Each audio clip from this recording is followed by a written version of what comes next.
some of the stories we think we know are just plain wrong, history is full of incredible stories, but not all of them are true. Today we're busting 10 historical myths you probably believe. Let's dive in. That's right, my friends. We're diving deep into the annals of history to uncover the truth behind some of the most pervasive myths out there. Get ready to have your minds blown.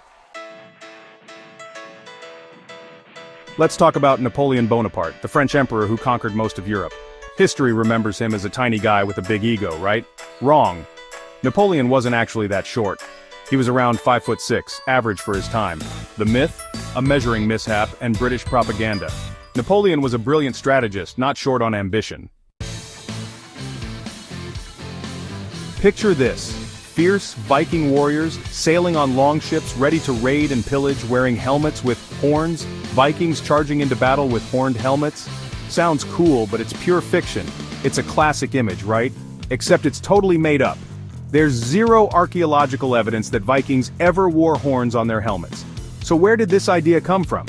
We can thank the 19th century and their love of romanticizing the past. Artists and costume designers for operas like Wagner's Der Ring des Nibelungen decided to spice things up by adding horns to the Viking helmets, and somehow, it stuck. In reality, Viking helmets were probably simple and practical, made of leather or metal, designed to protect their heads in battle, not to make a fashion statement. Okay, time for a reality check. Christopher Columbus did not discover America, and he definitely did not prove the Earth was round. Christopher Columbus didn't prove the Earth was round. People knew that thousands of years before he set sail. That's right. People knew the Earth was a sphere long before Columbus set sail. I mean, the ancient Greeks figured it out way back in the 5th century BC. Philosophers like Pythagoras and mathematicians like Eratosthenes even calculated the Earth's circumference with surprising accuracy. So why did Columbus sail west? He was trying to find a faster trade route to Asia, believing he could reach the east by sailing west. He severely underestimated the size of the Earth and stumbled upon the Americas instead. Chapter 4. Great Wall of China. Not so great visibility. The Great Wall of China is iconic, but not visible from space. Despite popular belief, astronauts confirm it's invisible to the naked eye. It blends with the landscape, making it hard to spot even with powerful lenses. Chapter 5. Salem Witch Trials. No stakes, just lies. Okay, let's talk about a dark chapter in history, the Salem Witch Trials. Salem Witch Trials. Tragic, yes. Fiery stake burnings? Nope. In the late 1600s in Salem, Massachusetts, a wave of hysteria led to the accusations, arrests, and executions of over 200 people accused of witchcraft. It's a terrifying example of mass hysteria and religious extremism, but here's a common misconception. Contrary to popular belief, accused witches in Salem weren't burned at the stake. While burning at the stake was a common method of execution for witchcraft in Europe, in colonial America, most accused witches were hanged. The image of witches burning at the stake is powerful and disturbing, and it's often associated with the Salem witch trials, but it's historically inaccurate in this case. Chapter 6. Einstein, math master, not a math disaster. Albert Einstein, theoretical physicist, Nobel Prize winner, and a total math failure? Albert Einstein, the genius who reshaped physics, failed math? Not a chance. Yeah, not so much. This is one of those myths that just won't die, but it's completely false.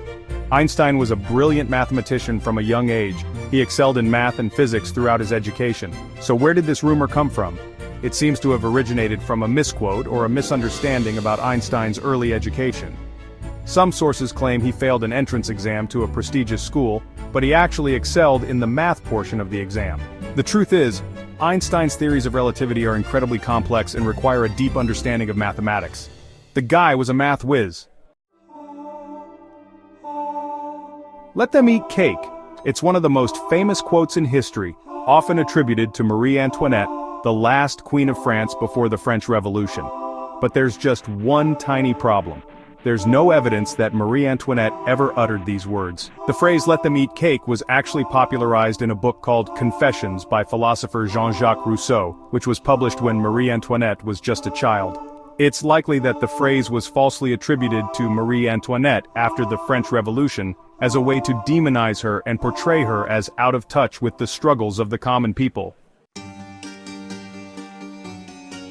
Chapter 8. Medieval minds round Earth, not flat. The Middle Ages, often portrayed as the Dark Ages, a time when people supposedly believed the Earth was flat. Medieval people weren't as clueless as you might think. Most scholars knew the Earth was round, it's even in their maps and writings. But here's the thing, medieval scholars were actually pretty smart, and they knew the Earth was a sphere. This myth of the flat Earth during the Middle Ages is largely a product of 19th century anti-religious propaganda used to portray the Catholic Church as backward and superstitious. The truth is, the spherical Earth was common knowledge among educated people throughout the Middle Ages. Chapter 9. George Washington Dentures Not Timber.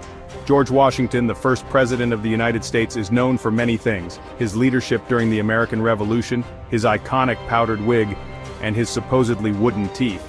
George Washington's teeth were bad, but they weren't wooden. But here's the truth. While Washington did suffer from dental problems throughout his life, his dentures were not made of wood. His dentures were actually quite sophisticated for the time, crafted from a variety of materials including ivory, gold, and even human teeth. Imagine how uncomfortable those must have been. No wonder he wasn't exactly known for his pearly whites. Chapter 10. Nero Fiddling Emperor or False Accusation. Nero, the Roman emperor, is often depicted as a cruel and decadent ruler who infamously fiddled while Rome burned during the Great Fire of Rome in 64 AD. Nero fiddling while Rome burned? Impossible. Violins didn't even exist back then. But there's a historical inaccuracy here. Violins weren't invented until the 16th century, so Nero couldn't have been playing a fiddle during the fire. The phrase, fiddling while Rome burns, is a metaphor for a leader who is indifferent to the suffering of their people. While Nero was known for his extravagance and ruthlessness, historians debate the extent of his involvement in the fire and his response to it. Some accounts suggest that he took steps to help the victims, while others accuse him of using the fire as an opportunity to seize land and consolidate his power. History, more than just myths. So how many of these myths did you believe? History is full of surprises, and separating fact from fiction is half the fun. If you learned something new today, hit that like button and subscribe for more mind-blowing history content. So there you have it, folks. 10 historical myths busted wide open. It's a good reminder that history is more than just dates and names. It's a tapestry woven from countless stories, some true, some embellished, and some outright fabrications.